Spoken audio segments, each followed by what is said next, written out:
Pinalibutan ng mga pulis ang isang bus na puno ng mga pasahero na biyaheng Maynila sa Star Tollway sa Santo Tomas City, Batangas.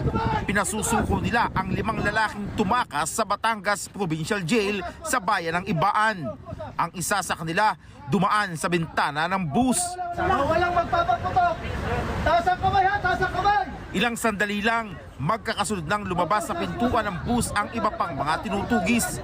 Sabi ng driver ng bus, hindi niya alam na mga takas pala ang 5 sumakay sa kanya.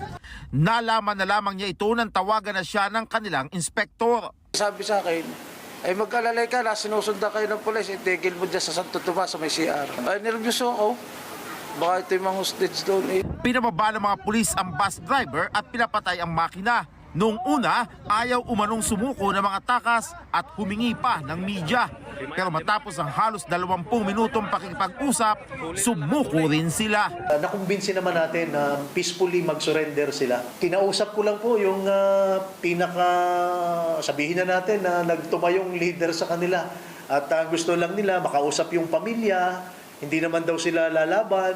Na-recover sa kanila ang isang caliber 9mm, mga bala, balisong at halos 60,000 pisong cash.